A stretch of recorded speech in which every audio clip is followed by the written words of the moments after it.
निमी team तुमची इकडे ही घेऊन जाऊ द्या आणि निमी ती दुकानदार सील करायला जाईल का त्यांना ते दाखवायला जावं. दाखवणार हे गाड्या इथंच चौकीत लावू साहेब.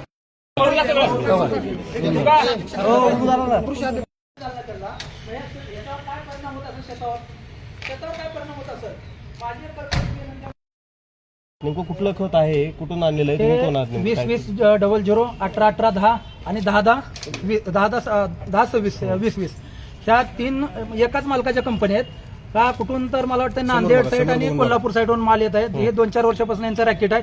एकच कंपनी नाही, अशा बऱ्याच कंपन्या साहेब. हे 4 ते 5 वर्षापासून शेतकऱ्यांनी अन्याय आणि असले डुप्लिकेट बोगस खतं घालून हे शेतकऱ्यावर अन्याय करत आहेत. पण हा आम्ही प्रत्येक वेळेस हे गाड्या पकडत, गेल्या वेळेची 2 गाड्या पकडल्या, आमच्यावर जीवघेणी हल्ले झाले. त्याच्यात आम्ही वाचलो दोघं, सूरज बाचाटे, सतीश बनसोडे वाचले. त्यावेळेस आम्ही तक्रार दिली माने साहेबाला, त्यांनी दखल घेतली नाही. मध्यंतरी सोलापूरला खत पकडून दिला, त्यावेळेस त्यांनी लॅब घेतला, एक बोरामणीला आणि एक सोलापूरमध्ये महाशक्ती नावाचा एक खत होता. त्यांनी सॅम्पल घेऊन त्यांच्यावर आम्ही कारवाई करा म्हणून बसलो. पण ते म्हणतात दिल्लीला रिपोर्ट यायला पाहिजे, सोलापूरचा, पुण्याचा रिपोर्ट आणून दिला. ते म्हणतात ते रिपोर्ट तुमचे ओरिजिनल नसतात, आम्ही आणलेले तेच खरे. मग हे कुठे तर कृषी अधिकारी मॅनेजर आहेत का, हा सगळ्यात मोठा सवाल आहे आमचा. कारण त्यांच्या आशीर्वादाशिवाय हे चालत आहेत का? नाही. तुळजापूर तालुक्यातले ते कृषी अधिकारी असतील, इथले असतील, यांना तुम्ही चौकशी यांची लावली पाहिजे. हा माझा सवाल आहे सध्या यांना सगळ्यांना, मीडियामार्फत त्यांची चौकशी केली पाहिजे. आम्ही जिल्हाधिकाऱ्याला आता तेच बोललो, लवकरात लवकर याच्यावर ऍक्शन घ्या, अन्यथा आम्ही एकही दुकान नीट ठेवणार नाही या तालुक्यातलं. कारण शेतकऱ्यावर अन्याय नको आहे आम्हाला. तुम्हाला किंवा कोणती कारवाई दुकानदार म्हणतात तुम्हाला जे करायचं ते करा, असे ले गेले आले, आम्ही यांना गुमानत नाही, अशावर आमच्यावर धमकी येतात त्यांच्या. ठीक आहे, मग आता अशा किती येऊन गेले ना, अशा आम्ही कितींदा सुटलो असं आमच्यावर हे करतो. तुम्ही खरेदी केलं, पकडलं काय ह्याच्यासाठी? डायरेक्ट आम्ही पैसे देऊन खरेदी केलं साहेब. ह्याच्यासाठी 5 लाखापर्यंत आम्ही किंमत त्यांना मोजले, 50,000 त्यांना ऍडव्हान्स दिले, 5 लाख कॅश दिले त्यांना. एवढं कशासाठी घेतलं? आम्ही पकडण्यासाठी घेतलं साहेब. आम्ही क्लिअर सांगतो, यांना पकडायचंच होतं आम्हाला. त्यासाठी आम्ही सगळ्या शेतकऱ्यांनी जमा करून पैसे आम्ही हा घेतला, कारण असं सापडत नव्हते आम्हाला. कारण असं पकडायला गेलं तर आमच्यावर गुन्हे दाखल केले त्यांनी. आता जिल्हाधिकाऱ्यांनी तुम्ही भेट घेतलेली, जिल्हाधिकाऱ्यांनी तुम्हाला याबद्दल काय संदर्भ जिल्हाधिकारी साहेबांनी आम्हाला त्यांनी सांगितलं, व्यवस्थित सांगितलं की आम्ही त्यांच्यावर योग्य ती कारवाई करू. आता त्यांनी टीम पाठवतात त्या दुकानदारावर आणि त्या व्हर्टीच्या दुकानदारावर योग्य ती कारवाई करून त्यांना जास्तीत जास्त शिक्षा करण्याचा करून त्यांना न्याय देऊ असं आम्हाला त्यांनी सांगितलं. नेमकं या प्रकरणामध्ये पावत्याचं काय?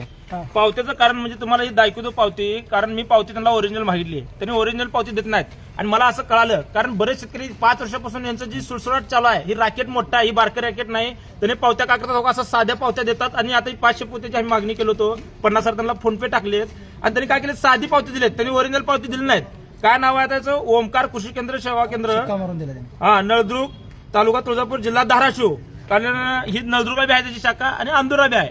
माझं म्हणणं एकच आहे, आता ही जी खात आहे ह्याचा सॅम्पल काढायची दुकुल गरज नाही. डायरेक्ट त्याच्यावर फौजदारी झाली पाहिजे, त्या दुकानाला सील पडलं पाहिजे, त्या कंपनीवाल्यावर दुकुल फौजदारी झाली पाहिजे, त्याच्यावर दुकुल सील पडलं पाहिजे. का सील पडलं पाहिजे? कारण माझा बळीराजा आज मरतोय, रात ना दिवस कष्ट करतोय, काबाड कष्ट करतोय, त्याला तर माती घालून तुम्ही विकत असताल तर ही तळतळाट चांगलं नाही. आणि माझं दुकानदाराला सांगणं आहे, त्या कंपनीदाराला सांगणं आहे, कारण एका दुकानदाराला तर सील पडलं तर बाकीचे दुकानदार असं कधी तोंडवर काढणार नाही ती. कारण बाबा शेतकऱ्याला फसवलं तर आपल्यावर दुकुली, कारण वेळ येईल, फौजदारी गुन्हे दाखल करतील.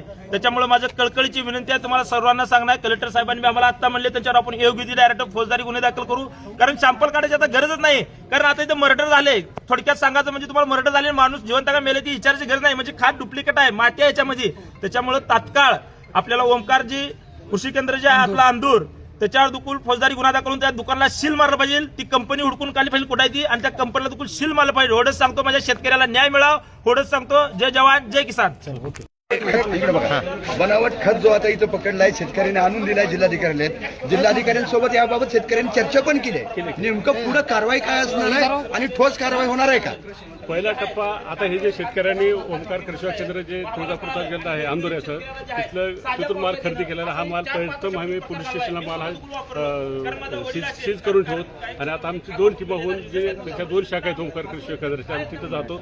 दुकानामध्ये जे माल आहे तो माल सगळा आम्ही सीज करणार, ह्याच्यामध्ये पंचनामा करून सीज करणार आणि त्याचे परत सॅम्पल घेऊन जे शासनाचा जे FIR आहे पोलीस स्टेशनला, ह्याच्यावर आम्ही प्रथमतः पहिल्या सुरुवातीला FIR दाखल. सर, नेमका प्रकार काय घडलाय आज? किती खत पकडलाय आणि कशी कारवाई नाही इथं शेतकऱ्यांनी खरेदी करून आणले फक्त 50,000चा खत खरेदी करून आणलं सगळं. सर आपल्याला शेतकऱ्याने निदर्शनास आणून दिलेलं आहे की युरिया पूर्ण डुप्लिकेट येतोय. याच्या अगोदरही शेतकऱ्याने आपल्यावर पाठपुरावा केलेला आहे.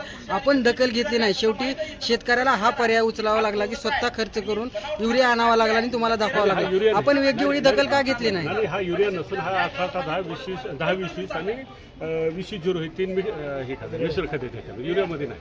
ठीक आहे मग आता हे युरियाला कसं आहे की त्याला पॉस मशीन असते प्रत्येक शेतकऱ्याचं पासवर्ड राहते आणि शेतकऱ्याला जातं त्याचं शेतकऱ्याचं बिल हे दुकानदाराकडे बिल राहतं. आपण त्या बिलावून आपण 100% युरियाची मुवमेंट किंवा आमदानीत खताची जी काही मुवमेंट आहे मुवमेंट आपण सगळे 100% चेक करू शकतो. योगायोग झालाय की फक्त एवढा पकडण्यात आलेला ह्याच्यापेक्षा जास्त मोठं रॅकेट असू शकतो. यावरती आपण कशी कारवाई करणार आहोत? आता प्रथम तर आता दुकानात दोन्ही दुकानाचं जे पंचनामा करून जाय जो माल आहे तो माल सील करणार आणि पुढे त्या दुकानदारावर